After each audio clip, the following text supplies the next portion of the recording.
ఒక సినిమా థియేటర్కి జీరో ఎక్స్పెక్టేషన్స్తో వచ్చింది. ఎవరికి తెలియకుండానే రిలీజ్ అయింది. కానీ ఈరోజు థియేటర్లో సునామీ సృష్టిస్తుంది. అవును, నేను మాట్లాడుతుంది మహావతార్ నరసింహ మూవీ గురించి. నిన్న ఈ సినిమా చూసా, చెప్పడానికి పదాలు చాలవు. ఎన్ని పనులున్నా మీ ఫ్యామిలీతో కలిసి ఈ సినిమా చూడండి. ఇది మన హిందూ పురాణాల మహత్యాన్ని గుర్తు చేసే ఒక జ్ఞానయాత్ర. ఇది సినిమా కాదు, విజువల్ ఫీస్ట్. ప్రతి ప్రేమ ఒక చిత్రకావ్యం. నరసింహుడి ఉగ్రదర్శనం ఈ తరం ముందుకు పౌరాణిక శక్తి అంటే ఏంటో చాటి చెప్పింది. ప్రతి విజువల్ ఒక దేవుడి దర్శనం. నాకు తెలిసి బాహుబలి తర్వాత మార్వెల్స్ VFX రేంజ్ లో వచ్చిన మరో సినిమా ఈ Mahavatar Narasimha. Truly the avatar of Narasimha is brought alive with the jaw dropping CGI and stunning details. ఇప్పటి కాలంలో స్టార్ హీరోలే సినిమాలకు పబ్లిక్ థియేటర్స్ కి రావడం మానేశారు.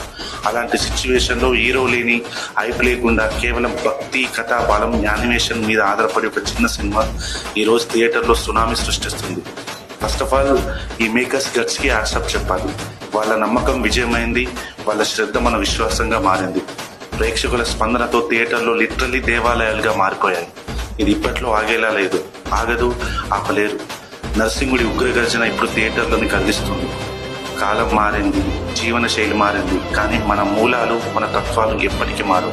అందుకే ఇలాంటి హిందుత్వాన్ని ఏకం చేసే సినిమాలు ఎన్ని వచ్చినా తప్పలేదు. ఈ తరం కళ్ళ ముందు పురాణాల గాథలు ప్రత్యక్షం అవడం, మన సంస్కృతిని తెరపై బ్రతికించడం, ఇది భవిష్యత్తుకు చేసిన గొప్ప సేవ. ఓం నమో నారాయణాయ.